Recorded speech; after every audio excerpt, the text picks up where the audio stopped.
em torno de 1%. Irracionalidade do mercado. A hipótese dos mercados eficientes admite que as pessoas que compraram, admite que as pessoas que compram e vendem ações processam racionalmente as informações que têm sobre o valor subjacente da ação. Mas será o mercado de ações realmente tão racional? Ou será que os preços das ações às vezes se desviam das expectativas razoáveis quanto ao seu real valor? Será que existe racionalidade? Então vamos ver.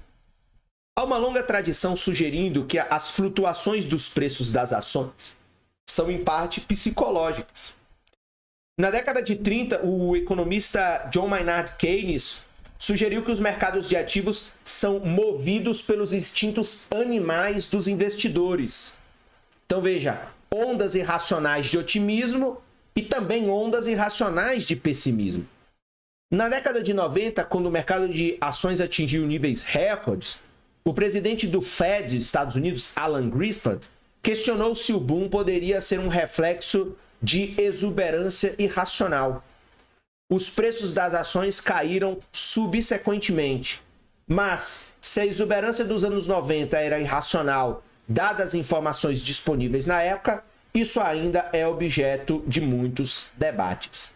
Sempre que o preço de um ativo aumenta acima do que parece ser seu valor fundamental, disse que o mercado passa por uma bolha especulativa. Então, aquilo que a gente viu lá, parágrafos anteriores, sessões anteriores, aqui é mais um princípio básico das finanças. Ou seja, se você tem um ativo que ele aumenta de maneira muito acelerada, acima do seu valor fundamental, ou comparado com outros fundamentos do mercado, ele está totalmente descolado, tem-se essa afirmação de que esse ativo, ou esse mercado deste ativo, passa por uma bolha especulativa. Ou seja, o sentido aí de bolha especulativa é o seguinte: o mercado está inchando a partir de especulações que continuam fazendo essa bolha crescer e que, assim como uma bola, né, de encher, ou uma bolha, ela a qualquer momento pode explodir, dado que não tem qualquer fundamento neste sentido. A possibilidade de tais bolhas especulativas no mercado de ações deve-se em parte ao fato de que o valor de uma ação para o acionista depende, portanto, não só do fluxo de pagamentos de dividendos, mas também do preço de venda final. Portanto, uma pessoa pode estar disposta a pagar mais por uma ação do que ela vale hoje, se acreditar que uma outra pessoa estará disposta a pagar ainda mais amanhã. Então veja, esse é o sentido que aconteceu no caso dos Estados Unidos, que eu falei aqui de um imóvel que você compra 500 para vender por 1 milhão daqui a 6 meses. Então, uma pessoa, ela está disposta a pagar mais pela ação e mais do que ela de fato vale, se ela acredita que daqui a pouco outra pessoa vai ter vontade de comprar mais caro ainda para que ela possa vender. Então, veja que você tem aqui essa tal da irracionalidade. É claro que tem uma questão psicológica aqui muito forte. Ao avaliar uma ação, você precisa estimar não só o valor da empresa, mas também o que outras pessoas pensarão que ela vale no futuro. Há muito debate entre os economistas sobre a frequência e a importância de desvios da formação racional dos preços.